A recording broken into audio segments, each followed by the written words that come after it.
Mgombea ubunge jimbo la Arusha, karibu. Ilala oye! Dr. Samia oye! Dar es Salaam oye! Mheshimiwa mgombea wa nafasi ya urais kwa tiketi ya chama chetu cha Mapinduzi na viongozi wote mlioko meza kuu tukiongozwa na katibu mkuu wetu, asalamu alaykum. Tumsifu Yesu Kristo. Mheshimiwa Daktari Samia, nasimama mbele ya umma huu na hadhara hii kukiri kazi njema uliyoifanya kwa miaka yako minne katika jiji la Dar es Salaam haijawahi kutokea. Mlinipa nafasi ya kuwa mkuu wa mkoa na kuongoza mji huu kwa takriban miaka 5. Nimepita kwenye viunga vya jiji la Dar es Salaam. Kwa kweli nimeona kazi kubwa njema ya kuheshimika ambayo umeifanya katika uongozi wako.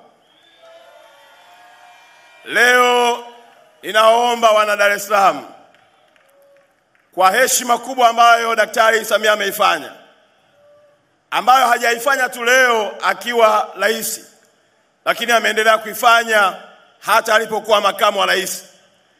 Na kwenye wilaya hii ya Ilala, kakaangu Zungu ni shahidi ya kwamba hata jengo la mama na mtoto lililoko pale Amana ni kazi ya mikono ya Daktari Samia. Ninaomba sana kwa unyenyekevu mkubwa tujitokeze.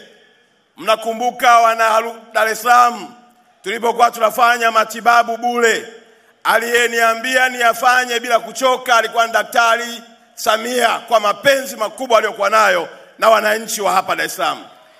Wale wote mliopata miguu bandia, ulikuwa ni mchango wake mkubwa sana kuhakikisha kwamba hakuna hata mlemavu anayeachwa kwa sababu hana uwezo, ili apate huduma kupitia serikali yake. Mimi nina mambo mawili tu, Mheshimiwa mgombea. Napenda kujikumbusha, na kumbukumbu ndio njia sahihi ya kumfanya mtu asipotee anapokwenda.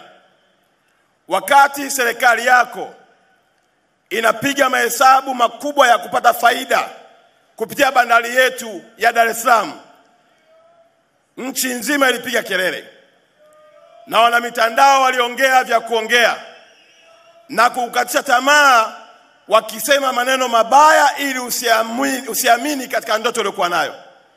Lakini kwa sababu wewe ni injinia wa uchumi uliyepiga mahesabu vizuri, leo nataka niwaambie wana Dar es Salaam na Watanzania kwa ujumla, hasa watumiaji wazuri wa mitandao ya kijamii, wale ndugu zangu wa Twitter, mtandao wa X, Instagram pamoja na Facebook, ili tukubaliane kubishana kwa matokeo. Daktari Samia kabla hajaweka uwekezaji mkubwa wa bandari yetu ya Dar es Salaam, iko na uwezo wa kupokea mzigo tani milioni 18. Bandari ya Mtwara iko na uwezo wa kupokea mzigo tani 590,000, na bandari ya Tanga iko na uwezo wa kupokea mzigo tani 890,000. Ameangalia wapi ambako akiweka nguvu atapata matokeo ya haraka, na kufanya haya yote yaliyoelezwa na ndugu yangu Aweso na yale yanayofanywa na kakaangu Miguru, kuhakikisha kila wizara inapata pesa ili wananchi apate maendeleo. Akagundua lango la bandari ni moja ya lango muhimu la kuwekeza ili aweze kupata matokeo ya haraka. Takwimu zinaonyesha kwa uwekezaji wake ametutoa kwenye tani milioni 18 kwenye bandari yetu ya Dar es Salaam kutupeleka kwenye tani milioni 27. Bandari ya Mtwara ametutoa kwenye tani 590,000 ametupeleka kwenye tani milioni 2,500,000. Bandari ya Tanga ametutoa kwenye tani 800,000 ametupeleka kwenye tani milioni 1,300,000. Sasa hizi ni hesabu. Nafikiri Profesa Mkumbo yuko hapa. Ukiwa mbishi sana kwenye maisha, jifunze hesabu. Na kama hujui hesabu, ni mara 10 ukala chips ukalala, kwa sababu hutaweza kupiga hatua ya maendeleo yote yale. Sasa twende kwenye pesa. Tumetoka kwenye bilioni 800 kwa mwaka, Daktari Samia ametuingiza kwenye trilioni 2 kwa mwaka. Sasa nakuuliza wewe, unayependa kuongea kwenye mtandao, hizi pesa zaidi ya trilioni 1.2 ulitaka Daktari Samia aziache? Tungepata wapi ya maji anayoeleza ndugu yangu Aweso? Tungepata wapi hizi barabara anazosema ndugu yangu huyu mtani wetu huyu wa kutoka Pwani? Tungepata wapi kwa ndugu yangu Lega? Hii kazi yote ndio hesabu ya kiongozi mzuri kama Daktari Samia anayejali taifa letu. Twende ya pili, namalizia mheshimiwa. Hesabu ya pili, mzigo pale bandarini. Meli ilikuwa inakaa siku 15 imepiga nanga ndani ya bandari. Siku 15 inasubiri kwenda kupakua mzigo. Uwekezaji aliofanya na kukubali private sector kuingia, tumetoka siku 15 sasa wanakaa siku 5 ndani ya maji. Na kwa taarifa yako, meli moja ukiona imekaa baharini wanalipa kwa siku dola 40,000. Wakikaa siku 10 wanalipa dola 400,000. Lakini hiyo dola unakuja kuilipa wewe mwananchi ukienda pale Kariakoo kununua mzigo, kwa sababu mwenye meli hayuko tayari, mwenye bidhaa hayuko tayari. Naomba tuweke pembeni hiyo. Twende kwenye swala jingine la pili. Mheshimiwa Rais wetu kwa mapenzi makubwa aligundua ya kwamba taifa hili tulipitia kwenye mchakato mgumu wa kupanda mafuta bei. Kila siku bei ya mafuta inapanda. Daktari Samia sasa hivi anajenga matanki 15 yenye uwezo wa kutunza lita za mafuta 386,000.